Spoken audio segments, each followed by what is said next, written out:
Tes. Bismillahirrahmanirrahim. Assalamualaikum warahmatullahi wabarakatuh.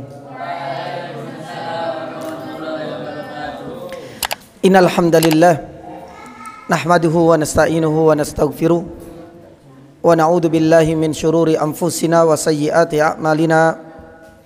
May yahdihillahu fala mudhillalah wa may yudlilhu fala hadiyalah. Wa asyhadu an la ilaha illallah wahdahu la syarikalah ilahul awwalina wal akhirin wa asyhadu anna Muhammadan abduhu wa rasuluh.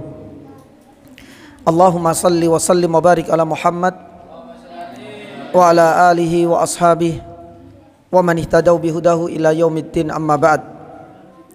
Allahumma inna nas'aluka khaira ma fi hadhihi al-lailah wa khaira ma ba'daha wa na'udzu bika min syarri ma fi hadhihi al-lailah wa syarri ma ba'daha.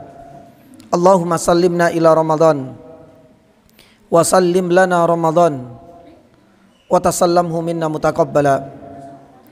Jamaah dan adik-adikku yang kami cintai, alhamdulillah sore hari ini Allah Subhanahu wa taala masih memberikan kesempatan kita untuk bersua, untuk berjumpa guna melunjatkan beberapa faedah-faedah penting dari hak seorang muslim kepada saudaranya yang lain. Kita masih sampai pada hak yang ke berapa? 4 atau 5 ini? Menjenguk orang yang sakit. Kalau nggak salah yang keempat atau yang kelima. Dulu kita sudah menyampaikan 2 poin, 2 subtopik, dan insya Allah sore hari ini kita akan melanjutkan 2 subtopik yang lain. Mudah-mudahan tuntas kita selesaikan pada sore hari ini. Yang pertama dulu kita sampaikan fikih apa? Sakit. Ada beberapa poin yang sudah kita sampaikan. Yang kedua mengenai hukum taib, hukum menjenguk orang yang yakni sakit. Kemudian hari ini kita akan melanjutkan faidah dan keutamaan menjenguk orang yang sakit. Yang ketiga, baru yang keempat, yang terakhir kita akan membahas adab dalam menjenguk orang yang sakit. Taib. Berkaitan dengan keutamaan, jamaah dirahmati Allah Subhanahu wa taala, para ulama mengatakan bahwasanya keutamaan, faedah dan manfaat dari kita menjenguk orang yang sedang sakit, ditimpa oleh Allah Subhanahu wa taala ujian, ada 3 yang mudah-mudahan bisa kita sampaikan dengan secara global ini saja, karena bisa kita lanjutkan nanti adab-adab di dalam menjenguk orang yang sakit. Di antara faedah, keutamaan, manfaat dari kita menjenguk orang yang sakit, yang pertama guna untuk menunaikan hak kita sebagai seorang muslim. Hak kita sebagai seorang muslim. Hak muslim terhadap muslim yang lain itu sangat banyak. Sebagaimana dulu kita sampaikan, menjawab salam, kemudian kalau seandainya minta nasihat kita kasih. Kalau seandainya mereka sedang sakit, ini sedang kita bahas. Maka tatkala kita menjenguk saudara kita yang sakit, keutamaan dan faedah serta manfaatnya itu adalah demi untuk menunaikan haknya mereka. Sebagaimana orang tua itu juga punya hak kepada anaknya agar dihormati, agar dijenguk, agar didoakan. Maka saudara kita yang sakit itu juga punya hak agar kita yang sehat ini menjenguknya, mendoakannya. Makanya Nabi SAW dalam hadis ini, hakul muslim alal muslim dulu berapa? Sittun, ada 6. Salah satunya ini. Bahkan Nabi SAW di dalam beberapa riwayat dari sebuah hadis dari Abi Musa al-As'ari pernah mengatakan, at'imu al-ja'i wa udul maridah. Saudara kita yang gak bisa makan hari ini itu punya hak pada kita yang alhamdulillah diberikan keluasan rezeki, kita bisa makan 3 kali sehari. Belum tentu mereka bisa makan, meskipun itu cuma sekali dalam 1 hari. Maka hak mereka itu adalah dibantu, dikasih makan. Bagi kita yang diberikan kelebihan rezeki ini berbagi kepada mereka. Dan yang kedua kata Nabi SAW, udul maridho, orang yang sakit punya hak, dan haknya ini adalah dijenguk dan didoakan. Makanya Nabi SAW mengatakan udul maridho. Udu itu artinya jenguklah, kunjungilah, hiburlah orang yang sedang ditimpa ujian sakit oleh Allah Subhanahu wa ta'ala. Taib. Untuk yang pertama insya Allah jelas, di antara keutamaan dan faedah kita menjenguk saudara kita yang sakit itu demi menunaikan haknya dia sebagai saudara kita.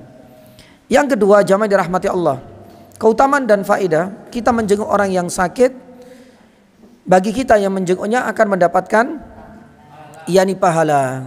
Dan pahala ini beragam. Pahala ini sangat banyak. Pahala Allah Subhanahu wa taala sebutkan secara bervariasi. Pahala yang pertama disebutkan dalam sebuah hadis, 70.000 malaikat akan mendoakan bagi orang yang menjenguk saudaranya yang sakit. Berapa malaikat? 70.000. Banyak apa sedikit? Banyak. Lah, jamaah dirahmati Allah, Nabi SAW pernah bersabda, "Ma min muslimin ya'udu musliman ghadwatan illa shalla alaihi sab'una alf malakin hatta yumsiyah." Jadi kalau seandainya, coba kita lihat, ada teman kita yang sakit nih pagi hari, kita jenguk pagi hari, 70.000 malaikat dikirim oleh Allah untuk mendoakan siapa? Mendoakan orang yang jenguk. Sampai kapan? Sampai sore hari. Kemudian sore harinya, kalau seandainya kita jenguk saudara kita yang lain yang sakit, 70.000 malaikat dikirim lagi oleh Allah Subhanahu wa taala untuk mendoakan kita yang jenguk sampai kapan? Esok harinya, sampai paginya. Bayangkan kalau seandainya kita sering menjenguk saudara kita yang sakit, pagi jenguk, sore jenguk, besoknya jenguk, subhanallah, maka 70.000 malaikat kloter 1, kloter 2 gak pernah berhenti untuk mendoakan kebaikan bagi kita yang menjenguknya. Dan ingatlah jamaah dan adik-adikku yang dirahmati Allah, doa malaikat ini tidak bisa dipandang sebelah mata. Doa malaikat ini mustajab. Bedanya dengan doa-doanya kita ini. Karena kita manusia, kadang berbuat ketaatan, kadang berbuat dosa. Bahkan yang namanya Bani Adam itu adalah lumbungnya kesalahan. Berbeda dengan malaikat. Malaikat pernah berbuat dosa enggak? Enggak. Karena enggak pernah berbuat dosa, maka semua permintaan, permohonan, doanya malaikat kepada Allah niscaya akan segera diapakan? Dikabulkan, mustajab, dikabulkan oleh Allah Subhanahu wa taala. Makanya para ulama seperti Ibnu Battal, Abul Hasan Al-Mubarakfuri mengatakan bahwasanya apa? Dakwatul malaikati mustajabah. Doanya malaikat itu mustajab. Dan salah satu di antara doa malaikat yang akan segera diijabahi oleh Allah ketika para malaikat mendoakan kebaikan bagi orang-orang yang menjenguk saudaranya yang sakit.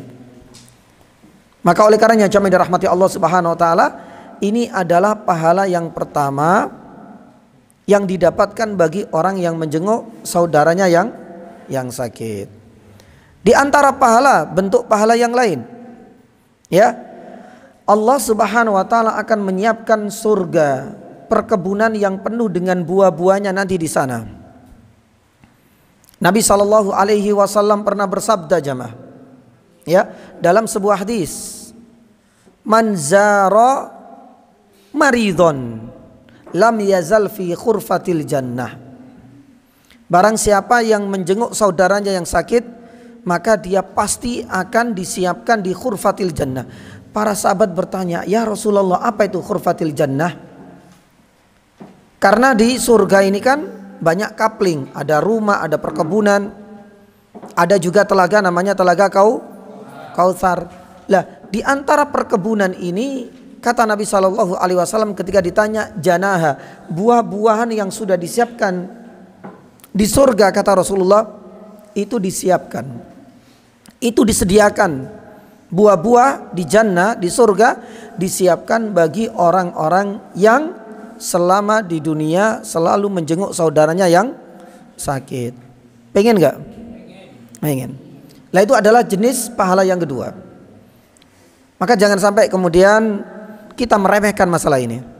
Masya Allah ya, malaikat 70.000 mendoakan kebaikan untuk kita. Yang kedua, buah-buah di jannah sudah disiapkan khusus untuk kita semua. Makanya Nabi SAW pernah bertanya pada suatu hari kepada para sahabat, ya, yang jawab cuma satu orang. Ada 4 pertanyaan, yang jawab cuma satu orang terus. Siapa? Siapa? Masya Allah, jazakallah khair Abu Bakar. Jadi Nabi SAW melontarkan 4 pertanyaan. Ya kayak seperti ini, lagi ngumpul bersama sahabat. Nabi SAW bertanya, man asbaha minkumul yawma sha'iman. Siapa di antara kalian yang hari ini puasa? Sahabat nggak ada yang ngacung. Abu Bakar, ana ya Rasulullah. Hari itu yang puasa Abu Bakar. Nabi SAW melontarkan pertanyaan yang kedua. Ya, man tabi'a minkumul yawma janazatan. Siapa yang hari ini sudah melayat saudaranya yang sakit, mengantarkan jenazahnya ke liang lahat? Yang ngacung sekali lagi siapa? Abu Bakar, ana ya Rasulullah, saya wahai Rasulullah. Yang ketiga, man at'ama minkumul yawma miskinan. Siapa yang hari ini sudah ngasih makanan kepada orang miskin? Subhanallah, yang ngacung masih Abu Bakar As-Siddiq radhiyallahu taala anhu. Lah pertanyaan yang keempat ini ada kaitannya dengan ini. Kaitannya dengan menjenguk saudara yang sakit. Man ada minkumul yawma maridon. Hari ini siapa? Pagi ini siapa yang sudah menjenguk orang yang sakit? Padahal para ulama mengatakan pertanyaan Rasulullah SAW asbah. Asbah itu menunjukkan pagi hari. Tapi Abu Bakar sudah melakukan 4 semuanya ini. Hari itu dia berpuasa. Di pagi hari Abu Bakar yang sudah melayat, yakni saudaranya yang meninggal. Yang ketiga sudah ngasih orang miskin, subhanallah. Dan yang keempat, meskipun masih waktu pagi, beliau sudah menjenguk saudaranya yang sakit. Nabi SAW kemudian mengatakan, jadi ada 4 hal tadi. Yang pertama apa? Berpuasa. Yang kedua menjenguk, mengantarkan jenazah atau melayat. Yang ketiga apa? Memberi orang miskin. Yang keempat apa? Tayyib. Nabi SAW kemudian mengatakan, majtama'na fi imri'in illa dakhalal jannah. Siapapun yang bisa melakukan 4 hal ini dalam satu waktu, dia akan mendapatkan jaminan masuk apa? Masuk surga. Subhanallah. Kalau seandainya mampu mengumpulkan 4 hal ini dalam satu waktu, kata Rasulullah SAW, illa dakhalal jannah, kecuali pasti Allah akan menjaminkan untuknya bisa memasuki surganya azza wa jalla. Subhanallah. Maka jamaah dirahmati Allah Subhanahu wa taala, ini adalah keutamaan, faedah dan manfaat yang kedua. Ya, satu, menunaikan hak saudara kita yang sakit, dan yang kedua keutamaannya untuk mendapatkan pahala. Pahalanya beragam, baik dalam bentuk doa kebaikan dari 70.000 malaikat, atau yang kedua mendapatkan buah-buah yang siap dipetik nanti di jannah, ya, dan itu adalah keutamaan dan balasan serta pahala yang paling agung tatkala nanti kita berada di jannah. Allahumma amin. Kemudian yang ketiga, jamaah dirahmati Allah, apa sih faedahnya dan keutamaan ya dari kita menjenguk saudara kita yang sakit, agar kita semakin banyak bersyukur. Jazakallah khair. Ya, agar kita yang sehat ketika menjenguk saudara kita yang sakit, rasa syukur ini akan muncul. Ya, apalagi kalau seandainya sakitnya agak parah, subhanallah, maka kita akan banyak bersyukur. Rasa syukur inilah yang jarang dan bahkan seringkali dilalaikan oleh manusia. Nabi SAW pernah menyatakan di dalam salah satu hadis sahihnya, ada dua kenikmatan, nikmatani tayyib mahbunun fihima katsirun minan nas. Ada dua nikmat yang seringkali dilalaikan, dilupakan oleh banyak manusia, bukan sedikit. Coba kira-kira dua nikmat ini apa? Sehat dan yang kedua, waktu luang yang disia-siakan. Nikmat sehat. Makanya Syekh Utsaimin rahimahullahu taala, seringkali manusia itu baru menyadari nikmat sehat ketika dia sakit atau ketika dia itu menjenguk saudaranya yang sakit. Itu baru merasa syukur, ya Allah saya sehat.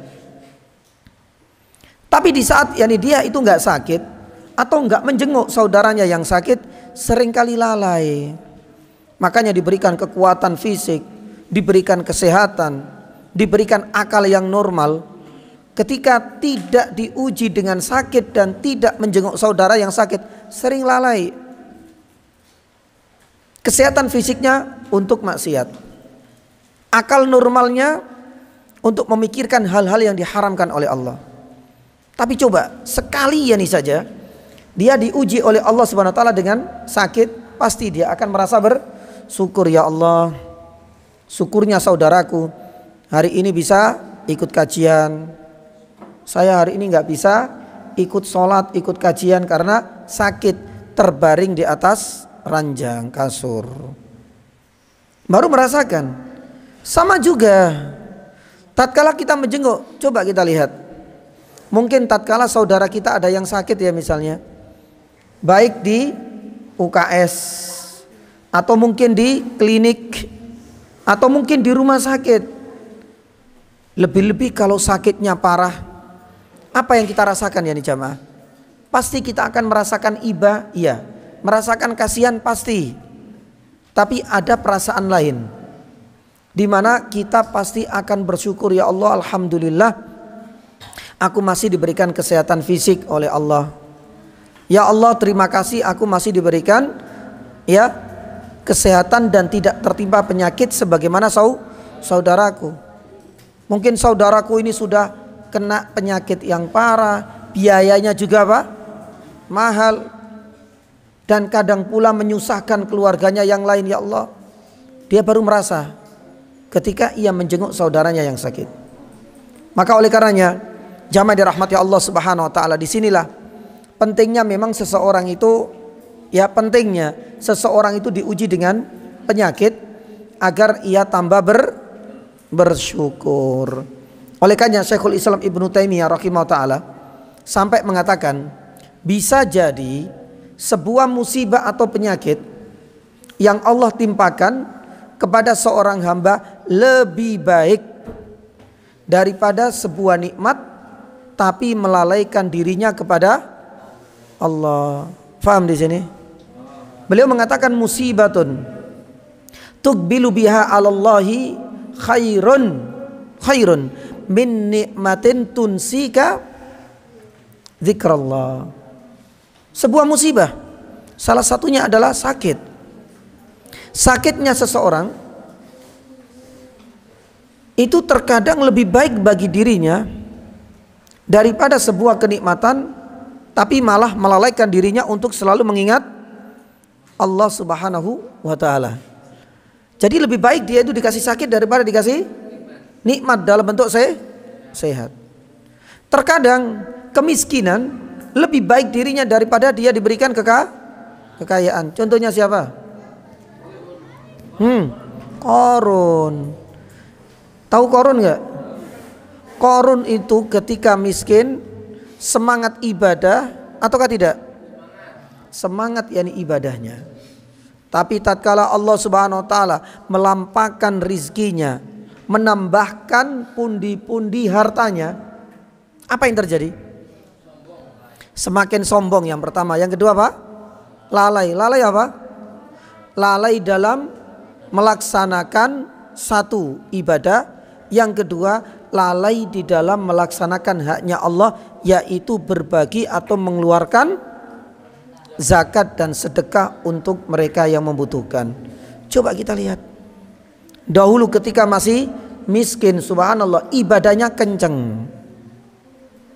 Sedekahnya untuk saling berbagi dalam kondisi terjepit, meskipun fakir, yang namanya Qarun ini nggak pernah lupa untuk saling berbagi.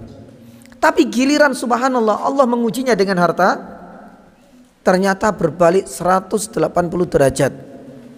Ya, ibadahnya sudah mulai kendor, semangat untuk saling berbagi sudah mulai hilang. Bahkan dia dengan congkak dan sombongnya mengatakan apa? Ketika diingatkan, wahai Qarun, hartamu ini ada hak bagi saudaramu yang membutuhkan. Apa jawaban Qarun? Innama utituhu ala ilmin indi. Lah, ini nggak ada kaitannya dengan orang lain. Hartaku seluruhnya ini adalah hasil dari kerja kerasku. Hartaku semua yang aku dapatkan ini adalah hasil dari keahlianku, dari skill yang aku pelajari. Sombongnya. Ya, akhirnya kemudian Allah Subhanahu wa taala menurunkan azab dan ini menjadi akhir kehidupannya Qarun. Diapakan Qarun? Fa khasafna bihi wa bidarihil ard. Dalam surat Al-Qasas, khasafa itu dibalik. Jadi daerah tanah di mana di situ ia tinggal bersama dengan orang-orang yang menjadi pengikutnya, bersama dengan istananya, bersama pula dengan seluruh hartanya, khasafna itu artinya dibalik. Ya, antum mengerti nyangkul enggak? Macul. Lah, nyangkul tanah itu kadang-kadang dipacul kemudian dibalik tanahnya. Seperti itulah gambarannya. Tidak tersisa sama sekali. Ini adalah akibat bagi orang-orang yang sombong dan lalai kepada Allah Subhanahu wa taala. Maka oleh karenanya jamaah dirahmati Allah, ya, rasa syukur itu akan muncul.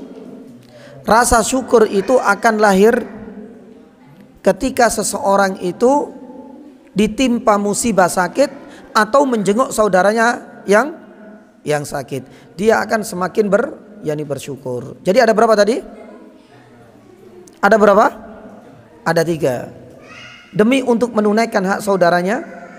Yang kedua akan mendapatkan pahala. Dan yang terakhir apa?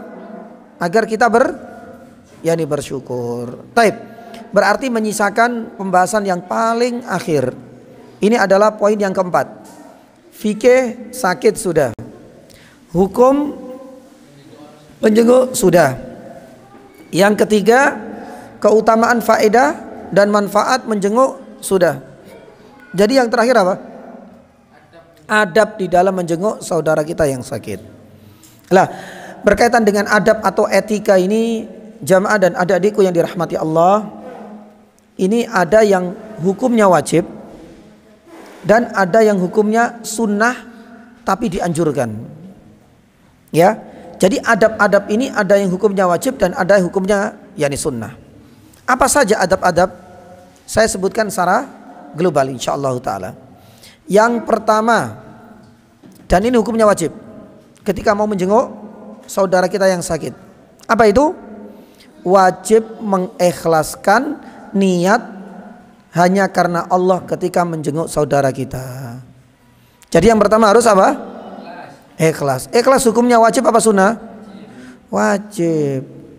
Ya, jangan karena paksaan, jangan karena faktor perkewo, jangan karena faktor sungkan.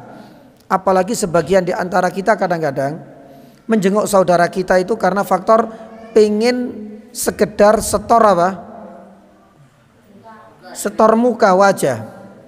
Misal ya, di RT ini ada yang sakit, nggak enak, nanti dituduh kurang apa? Berinteraksi, bersosialisasi dengan masyarakat. Jadi niatnya cuma datang, jenguk, setor muka. Saya sudah jenguk. Kayak orang itu, saya sudah absen, hadir. Cuma itu tok. Jadi nggak ada niatan. Ya, dia menjenguk saudaranya itu untuk mendapatkan ridha Allah dan apa yang ada di sisinya. Makanya tatkala kita tadi mempelajari Ya, salah satu di antara buah dari kita itu ikhlas di dalam menjenguk saudara kita yang sakit. Kita akan selalu teringat dengan 3 hal tadi.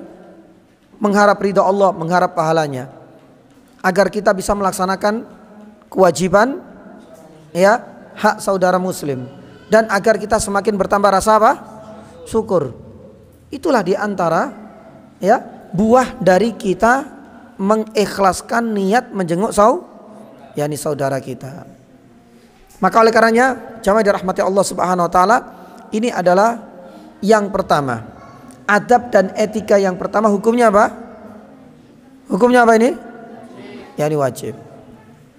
Adapun di antara adab yang keberapa? Yang kedua. Ya, mudah-mudahan adik-adikku ya nanti bisa menghafalkan ya adab-adab yang ini. Nanti tinggal dipraktekkan.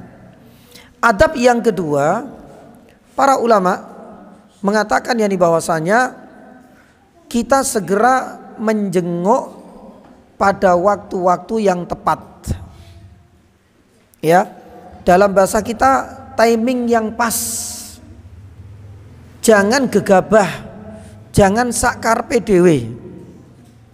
Saya pengen jenguk jam 12 malam. Saya pengen jenguk saudaraku jam 1 siang. Barangkali jam-jam tersebut adalah jam-jam dan waktu-waktu dia istirahat.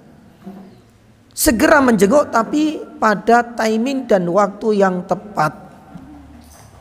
Ini termasuk adab. Ya.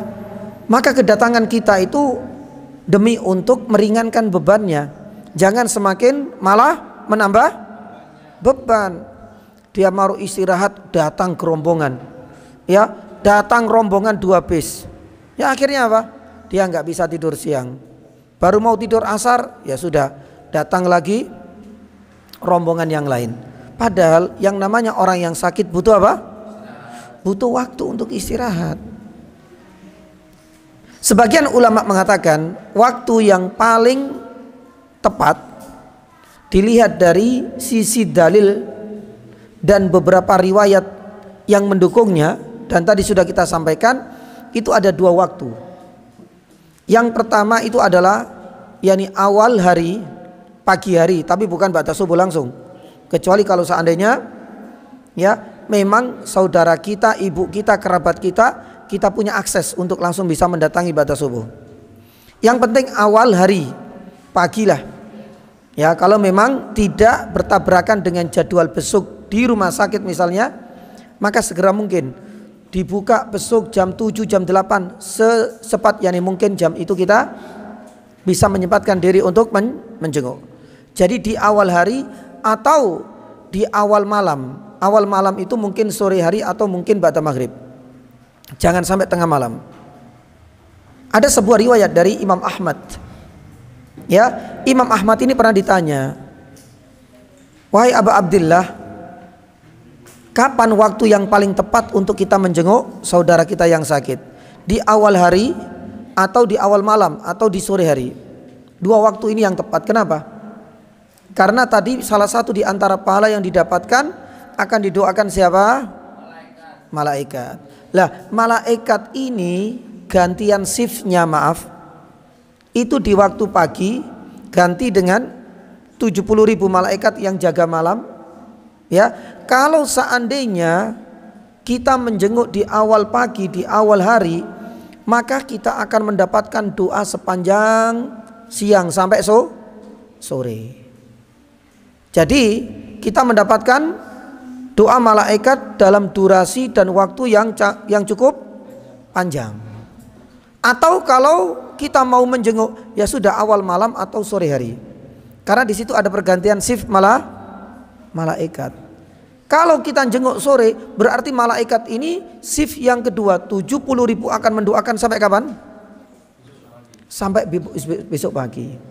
Ya, tapi kalau seandainya kita itu menjenguknya siang hari misalnya, berarti jatahnya cuma sedikit karena akan berhenti pada sore hari. Lah, inilah di antara 2 waktu yang kata Imam Ahmad rahimahullahu taala sangat dianjurkan, asalkan tidak bertabrakan dengan jadwal besuk di rumah sakit. Kalau memang di rumah sakit, asalkan yani tidak mengganggu waktu-waktu di mana saudara kita sedang memanfaatkan waktunya untuk istirahat. Ini adab yang keberapa? Yang kedua. Adab yang ketiga, ini tidak kalah pentingnya. Ya, kita tidak diperbolehkan untuk memperlama penjengukan. Ya, berarti kita menjenguk saudara kita yang sakit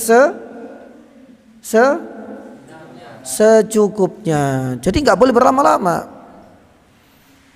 Ya, bukan malah di situ kemudian bawa bantal, bawa guling, bawa kasur, ikut mandi di situ sekalian ikut makan yani juga. Ya, kalau seandainya itu ibu kita dan kita memang ini sebagai anak yang benar-benar ingin merawat, menjaga ibu kita, nggak ada masalah. Tapi kalau cuma sekedar tetangga, teman, tahu diri, karena kita tidak boleh berlama-lama. Ya, makanya di dalam sebuah riwayat ini kaidah yang sangat penting untuk kita fahami. Ya, di dalam sebuah riwayat mengatakan bahwasanya as-sakimu yu'adu was-sahiku yuzaru. Saya terjemahkan. Ya, di dalam beberapa riwayat ketika ada orang yang sakit, pasti Nabi SAW itu menggunakan lafaz apa? Iyadatul marid. Sedangkan misalnya untuk ziarah kubur, berkunjung kepada teman yang sehat, itu menggunakan kalimat apa? Ziarah. Ternyata di sini ada rahasianya. Kenapa Nabi SAW mengatakan untuk orang yang sakit selalu mengatakan iyadatul marid, tidak menggunakan ziarah? Karena para ulama mengatakan iyadatul marid itu waktunya sebentar atau secukupnya. Berbeda dengan ziarah. Ya, kalau ziarah itu ditujukan bagi orang yang sehat. Makanya para ulama mengatakan as-sakimu yu'adu, orang yang sakit dijenguk secukupnya. Sedangkan as-sahihu yuzaru, orang yang sehat dikunjungi dan biasanya membutuhkan waktu yang agak lama. Karena kalau kita sedang mau kemana ziarah ke rumah teman, 5 menit cukup enggak? Enggak biasanya. Kalau seandainya ziarahnya kepada teman kita yang sehat, biasanya kita ngobrol, kita makan-makan dulu, kadang-kadang kita ya jalan-jalan ke alun-alun. Jadi kalau ziarah teman, ziarah itu menunjukkan waktunya lebih lama dan panjang. Tapi kalau seandainya orang yang sakit, iyadatul marid, kata para ulama menunjukkan waktunya pendek, secukupnya saja. Tapi hal ini jamaah dirahmati Allah Subhanahu wa taala dikecualikan.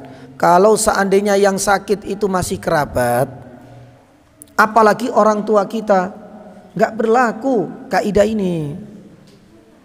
Bahkan seharusnya kita sebagai seorang anak harus terus berlama-lama mendungu. Nggak ada istilahnya saya pengen jenguk ibuku sakit di mana, di Sumatera, baru jenguk kemudian pulang. Kenapa? Katanya Pak Ustadz itu kalau jenguk nggak boleh. Lah ini ibunya sendiri kok. Beda lagi. Kalau seandainya kerabatnya, ibunya, orang tuanya, maka kaidah ini nggak berlaku. Bisa dipahami? Nah, ini adalah yang ketiga. Jadi yang pertama harus ikhlas. Yang kedua tadi apa? Waktu yang tepat dan pas. Yang ketiga tidak berlama-lama. Dan yang keempat, ini adab yani juga. Ya. Tidak boleh ya memperpanjang pembicaraan apalagi menakut-nakuti. Paham di sini? Gak boleh memperpanjang pembicaraan. Datang ke situ cerita panjang lebar. Ya, pengennya menghibur, tapi malah membebani. Datang ke situ bercerita, tahu nggak? Kemarin saya itu nonton Ultraman misalnya. Diceritakan dari awal sampai akhir. atau cerita-cerita yang tidak berfaedah.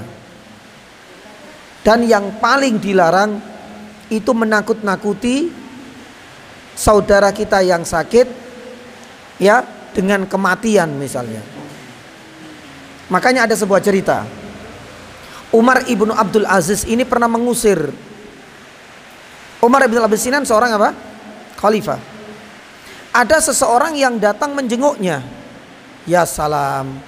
Pas tahu ada penyakit yang itu sedang, ya, diujikan oleh Allah kepada Umar bin Abdul Aziz, orang yang sedang jenguk ini mengatakan apa? Hadhil illah ma syufiya minha fulan. Umar, katanya siapa? Yang jenguk ini, penyakit seperti ini biasanya nggak lama. Temanku kemarin ada orang yang kena penyakit ini langsung mati. Ya salam. Kasihan Umar. Umar ibnu Abdul Aziz kemudian memberikan apa? Memberikan ancaman, peringatan. Wahai saudaraku, katanya, kalau seandainya engkau sedang menjenguk saudaramu yang sakit, latan ibiha al mauta, jangan engkau takut-takuti dengan kematian. Ini jadi tekanan, beban psikologis. Yang sebelumnya Pak dokternya sudah ngomong, Pak, penyakitnya ini segera sembuh. Hari ini, nanti sore bisa pulang. Datang temennya, ya, waduh, penyakit ini tetanggaku kemarin itu cuma 2 hari langsung mati. Oh, don. Dia cerita lagi, wah, malah bapakku dulu kena penyakit ini, ya, ketika baru 2 jam langsung mati misalnya. Ya salam. Gak takut seperti ini. Ya, ini juga bisa mempengaruhi, yang akhirnya dia semakin down, beban psikologinya semakin besar, dan ini akan semakin menambah apa? Penyakitnya. Makanya jamaah dirahmati Allah Subhanahu wa taala, ini adalah adab yang keberapa? Yang keempat.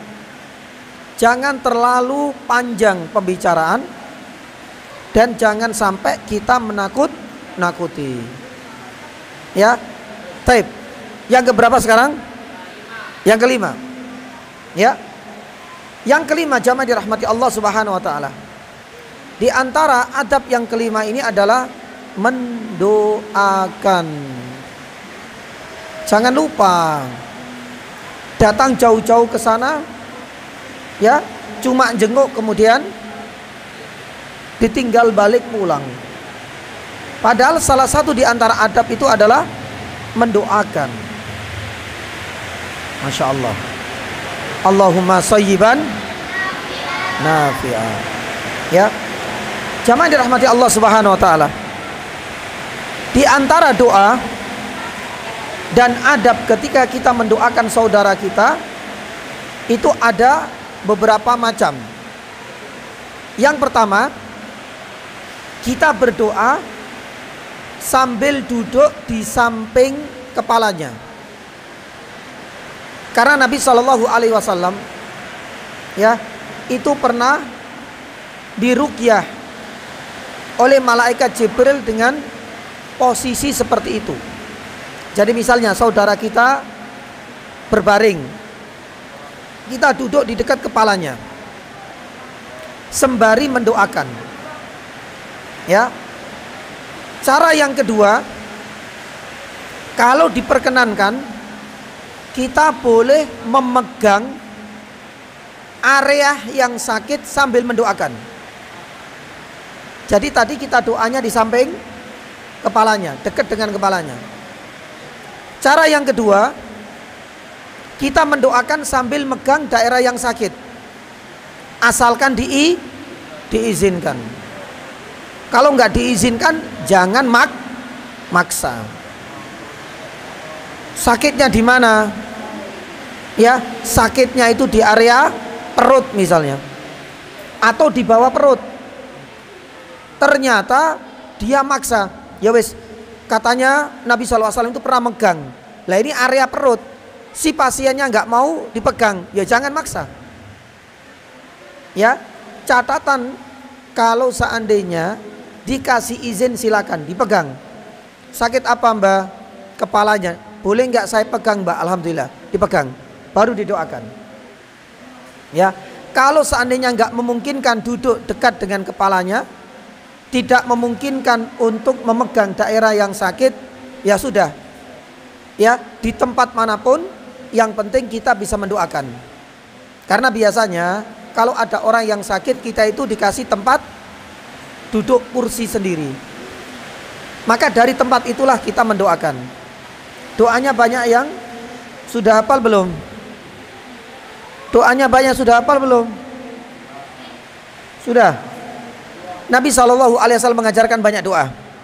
Mudah-mudahan salah satunya ada yang sudah dihafalkan. Yang pertama, As'alullahal adim Rabbal arsyil karim ayyashfiyaka. Hafal enggak? Belum? Belum ya? Insyaallah. Ini adalah doanya malaikat ketika mendoakan untuk Nabi SAW. As'alullahal adim Rabbal arsyil karim ayyashfiyak. Ya, doa yang kedua, la ba'sa tohurun insyaallah. Hafal enggak? Hafal ya? La ba'sa tohurun insyaallah. Temennya sakit ini, anak sakit diare, la ba'sa tohurun insyaallah. Gak apa-apa, insyaallah ini akan mensucikan dan akan membersihkan dosamu insyaallah. Itu artinya la ba'sa tohurun insyaallah. Atau yang ketiga, Rasulullah pernah mendoakan Sa'ad, Allahumma shfi Sa'dan. Ya Allah sembuhkanlah Sa'ad. Meskipun dengan bahasa Indonesia gak ada masalah. Ya Allah sembuhkanlah saudaraku. Ya Allah sembuhkanlah. Ya Allah angkatlah penyakit yakni dari saudaraku. Boleh. Ya, ini adalah diantara doa yang pernah diucapkan oleh Nabi SAW. Adapun doa yang lain jamaah dirahmati Allah, ini masuk dalam doa-doa namanya ruqyah. Apa itu ruqyah? Ruqyah itu ada dua. Pengobatan ala Nabi, baik bagi mereka yang terkena penyakit fisik maupun terkena gangguan psikis atau gangguan jin.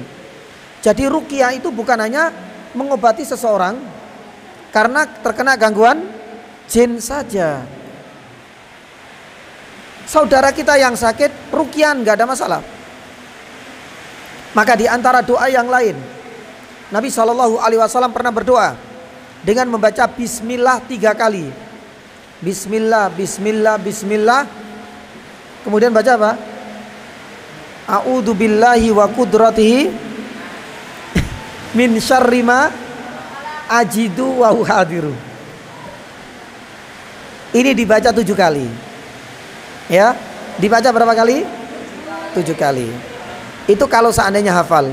Insya Allah nanti barangkali diajarkan ya doa-doa ini oleh Gus Alfian, insya Allah mudah-mudahan. Ya, lah jamaah dirahmati Allah Subhanahu Wa Taala. Dari beberapa doa ini semuanya bersumber dari Nabi. Kira-kira dari 4, masih ada yang kelima dan keenam. Dari yang keempat ini 1 sampai 4, ada yang hafal nggak? Salah satu di antara 4 ini? Ya? Ada yang hafal? Yang mana? Yang keberapa tadi? Yang kedua. Yang kedua ini paling pendek, insya Allah gampang. Apa tadi? La ba'sa tohurun. La ba'sa tohurun, insya Allah. Tohur itu artinya suci. Semoga Allah Subhanahu Wa Taala mensucikan, membersihkan dosa-dosamu dengan penyakit ini. La ba'sa apa? Sekali lagi, la ba'sa Insya Allah. Baik. Jamaah dirahmati Allah Subhanahu Wa Taala. Ini adab yang keberapa? Ini yang keberapa? Kelima. Kelima. Kita yang keenam. Ya. Di antara. Lah ini kayaknya harus dihafalkan. Kalau enggak ya sudah. Yang keenam ini kita disunahkan untuk berdoa sendiri kepada Allah sebagai wujud syukur. Doanya apa? Alhamdulillahilladzi afani, berat ya, mimma batalaka bihi wa faddalani ala katsirim mimman khalaqa tafdzila. Ini adalah adab yang ke 5 apa ke 6? Ke 6. Ya, doa ini ternyata jarang diucapkan oleh kita di saat melihat satu musibah besar. Entah kejadian fenomena alam, entah itu saudara kita yang tertimpa musibah, termasuk ketika kita sedang menjenguk saudara kita yang sakit. Doanya apa? Alhamdulillah. Sebagai pujian kepada Allah. Alhamdulillahilladzi afani mimma btalaka bihi wa faddalani ala katsirim mimman khalaqa tafdzila. Agak susah ya? Gak apa-apa. Nanti saya tuliskan doa untuk pasien, teman yang sakit, la ba'sa tahurun insyaallah, dan doa yang kita baca untuk diri kita. Artinya apa ya nih jamaah? Alhamdulillah, segala puji bagi Allah yang telah memberikan kesehatan, keselamatan untukku dari penyakit yang engkau timpahkan kepada saudaraku. Ini sebagai wujud apa? Syukur. Karena kita bersyukur kepada Allah, ya Allah, saya jenguk saudaraku, penyakitnya parah Ustaz, biayanya luar biasa mahal, dia nggak bisa apa-apa, keluarganya sudah berusaha menjual tanah, menjual rumah, menjual kendaraan untuk pengobatan. Lah, di sini kadangkala kita lupa untuk berdoa. Alhamdulillah alladzi afani mimma btalaka bihi wa faddalani ala katsirim mimman khalaqa tafdila. Nanti saya akan tuliskan insyaallah. Pertemuan berikutnya dihafalkan ya. Dihafalkan pertemuan berikutnya ya. Baik. Yang keberapa sekali lagi? Yang ketujuh. Yang ketujuh, jamaah dirahmati Allah Subhanahu wa taala. Tadi selain mendoakan si pasien, kita berdoa untuk diri kita. Yang ketujuh, membawa sesuatu yang bisa menyenangkan hati saudara kita. Ya, membawa sesuatu. Entah itu makanan, entah itu minuman, entah itu adalah uang. Sekiranya kita bisa memberikan sesuatu yang dapat menghibur dirinya. Ya, jadi kita tidak menjenguk dengan tangan kosong. Nabi SAW bersabda, tahadu tahabu. Salinglah engkau memberikan hadiah, karena hal ini akan menumbuhkan rasa cinta. Ini yang keberapa? Yang ke-8. Yang terakhir, tidak kalah pentingnya, dan ini hukumnya wajib. Apa yang terakhir ya nih jamaah? Ya, di antara adab dan etika kita menjenguk orang yang sakit, ya, jangan lupa untuk tetap mendakwai. Kita harus tetap mendakwai. Bahkan dalam kondisi kita menjenguk, ini adalah waktu yang tepat untuk media kita berdakwah. Makanya Nabi SAW pernah menjenguk Abu Thalib yang sakit. Apa yang dikatakan Nabi sallallahu alaihi wasallam? Ya. Qul ya ammi la ilaha illallah. Karena terkadang jamaah dirahmati Allah Subhanahu wa taala, ya, saudara kita yang dijenguk itu orang non muslim. Itu boleh kita dakwai. Kadangkala saudara kita yang sholat yang muslim nggak pernah manfaatkan kesempatan. Mbah, jenengan ini sakit. Sakitnya kan parah, Mbah. Jenengan nggak pernah sholat. Padahal sholat itu rukun kewajiban bagi seorang muslim. Lah, didakwahi. Atau mungkin barangkali teman kita yang sedang sakit yang kita jenguk pelaku kemaksiatan, suka minum minuman apa? Khamr, minuman keras. Pas sakit, mumpung kita jenguk, kita dakwahi. Saudaraku, temanku dan sahabatku, ya, penyakit yang Allah timpakan kepadamu ini sebenarnya bisa jadi peringatan untukmu. Karena selama ini engkau selalu berbuat maksiat, suka minum minuman khamr, maka manfaatkanlah kesempatan engkau diuji oleh Allah dengan penyakit ini agar engkau segera bertaubat. Maka jamaah yang dirahmati Allah, ya, ini adalah etika dan adab yang terakhir. Ya, menjenguk orang yang sakit itu kita bisa jadikan sebagai media di dalam kita berdakwah. Ya, mungkin itu saja yang bisa kami sampaikan. Mudah-mudahan pada pertemuan yang selanjutnya nanti kita akan ganti pada faedah yang lain, hak yang lain. Kalau nggak salah, hak mengantarkan jenazah saudara kita ke liang lahat. Ya, mudah-mudahan apa yang sudah kita sampaikan, mulai dari fikih sakit, hukum menjenguk orang yang sakit, keutamaan dan faedah dari kita menjenguk orang yang sakit, serta adab-adab kita di dalam menjenguk orang yang sakit, ini langsung bisa kita terapkan dalam kehidupan sehari-hari.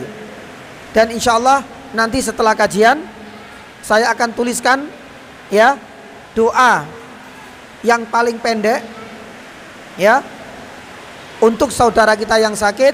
Dan yang kedua, doa yang kita baca untuk diri kita sendiri di saat kita melihat saudara kita tertimpa ujian atau musibah. Bisa difahami insyaallah?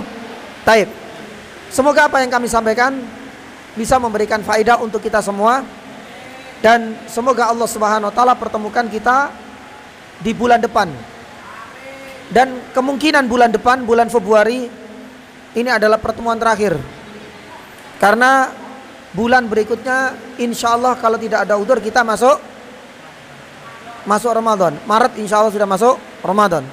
Ya, paling tidak bulan depan bisa kita tuntaskan, ya, hak yang paling akhir sepertinya hak yang keenam, hak untuk mengantarkan jenazah saudara kita ke liang lahat. Taib. Demikian, semoga bermanfaat. Subhanaka asyhadu an la ilaha illa anta astaghfiruka wa atubu ilaik. Wa sallallahu ala nabiyyina Muhammadin wa ala alihi wa sahbihi wa sallam. Assalamu alaikum warahmatullahi wabarakatuh.